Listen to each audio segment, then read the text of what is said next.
بسم اللہ الرحمن الرحیم۔ خاصیات ابواب کے سبق نمبر 7 میں خوش آمدید۔ گزشتہ سبق کے اندر ہم نے باب تفعیل کی خاصیات پڑھی تھی۔ آج کے سبق میں ہم باب مفاعلہ کی خاصیات پڑھیں گے۔ تو دیکھیں یہ جو باب ہے باب مفاعلہ، اس کی صرف اور صرف 3 خاصیات ہیں۔ بہت آسان سبق ہے۔ فرما رہے ہیں کہ اس باب کی صرف 3 خاصیات ہیں۔ نمبر 1 ہے مشارکت، نمبر 2 ہے موافقت۔ اب یہ موافقت مجرد میں بھی ہو سکتی ہے، تفعیل میں بھی ہو سکتی ہے اور تفاعل میں بھی ہو سکتی ہے۔ اور تیسری جو اس کی خاصیت ہے وہ ہے ابتدا۔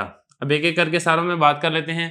دیکھیں جو پہلی ہے نا قسم مشارکت، اس کا مطلب ہوتا ہے باہم شریک ہونا، یعنی 2 شخص کسی کام میں اس طور پر شریک ہوتے ہیں کہ معنوی طور پر ہر ایک فاعل بھی ہوتا ہے اور ہر ایک مفعول بھی ہوتا ہے، لیکن اس میں فرق یہ ہوتا ہے کہ لفظوں کے اعتبار سے ایک فاعل ہوتا ہے اور ایک مفعول ہوتا ہے، لیکن معنوی اعتبار سے دونوں ہی فاعل اور دونوں ہی مفعول ہوتے ہیں۔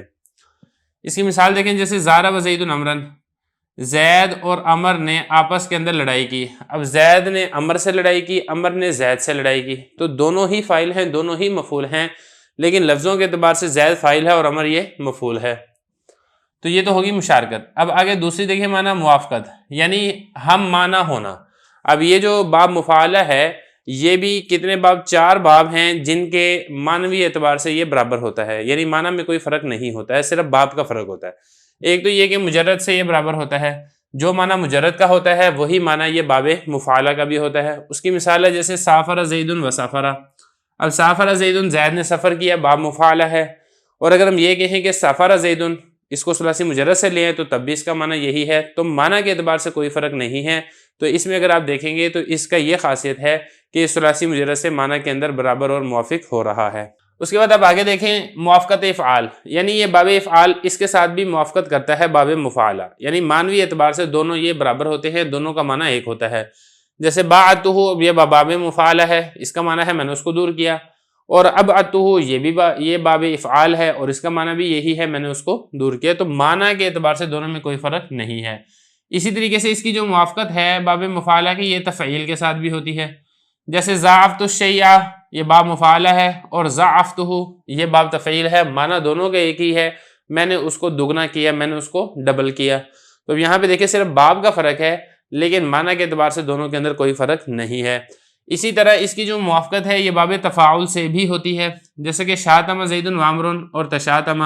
اب یہ دیکھیں شاتم زید و عمر، اس کا معنی کیا ہے؟ زید اور عمر آپس میں انہوں نے گالی گلوچ کی، زید نے عمر کو گالی دی، عمر نے زید کو گالی دی۔ اور اگر آپ اس کو باب میں لے جاتے ہیں تفاعل میں اور آپ یہ کہتے ہیں تشاتم زید و عمر، تو اس کا معنی بھی یہی ہے کہ زید نے عمر کو گالی دی، عمر نے زید کو گالی دی، تو دونوں نے آپس میں گالم گلوچ کی۔ تو یہاں پہ ایک اور بھی ہے کہ یہاں پہ دونوں ہی فاعل بنیں گے، معطوف علیہ اور معطوف مل کر یہ اس کا فاعل بنیں گے۔ اسی طریقے سے اس کے بعد بھی اگر ہوگا تو یہاں پر بھی معطوف علیہ معطوف مل کر یہ فاعل ہوں گے۔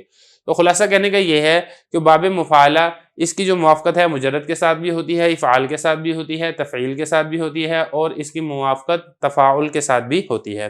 اس کے بعد آخری اس کی جو خاصیت ہے وہ ہے ابتدا۔ ابتدا کے بارے میں ساری تفصیل پہلے گزر چکی ہے، یعنی ابتداءً ہی کسی لفظ کا اس باب سے آنا، جیسے کہ المخاطۃ، اس کا معنی ہے ایک زمین کا دوسری زمین سے متصل ہونا۔ اب یہ جو لفظ ہے یا یہ جو معنی ہے یہ صرف اور صرف باب مفاعلہ سے ہی آتا ہے۔ ایسا نہیں ہے کہ ثلاثی مجرد میں بھی آتا ہو، پھر ثلاثی مجرد سے ثلاثی مزید فی میں تھوڑی سی تبدیلی کے ساتھ آ جائے، ایسا نہیں ہے، بلکہ ابتداءً اس کا آغاز ہی باب مفاعلہ سے ہو رہا ہے۔ یا اسی طریقے سے جیسے کہ ہم نے پہلے پڑھا تھا کہ مجرد میں استعمال تو ہوتا ہے، لیکن مجرد میں کسی اور معنی کے اندر استعمال ہوتا ہے، جس باب کی یہ خاصیت ہے اس معنی کے اندر مجرد کے اندر استعمال نہیں ہوتا ہے۔ اس کی مثال بھی یہاں پہ پائی جاتی ہے، جیسے کہ کاسا یکاسی مکاساتن، اس کا معنی ہے تکلیف برداشت کرنا۔ تو باب مفاعلہ میں جب یہ آئے گا تو اس کا معنی ہوگا تکلیف برداشت کرنا، اور یہ مجرد میں بھی استعمال ہوتا ہے، کسا یکسو کسوتن، لیکن مجرد کے اندر تکلیف برداشت کرنے والے معنی میں استعمال نہیں ہوتا ہے، بلکہ مجرد میں یہ استعمال ہوتا ہے سخت دل ہونا اس معنی کے اندر۔ تو اس اعتبار سے ابتداءً یہ جو لفظ ہے کاسا یکاسی، یہ باب مفاعلہ کے اندر ہی استعمال ہو رہا ہے۔ تو یہ باب مفاعلہ کی 3 خاصیات تھیں، مختصر سا سبق ہے، اس کے بعد ہم انشاءاللہ اگلے باب کی خاصیات پڑھیں گے۔